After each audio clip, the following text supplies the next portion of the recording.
আমার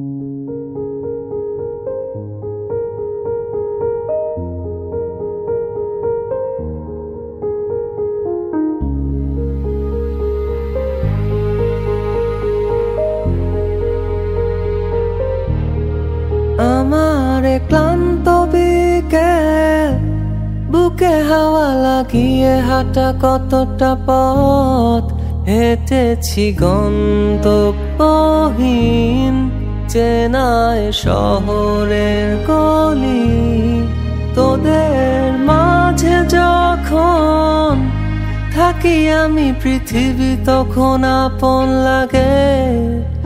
তোরা ভুলে যাস না কখনো আমাদের বন্ধুত্ব রঙিন কোনো ঘুড়ির মতো।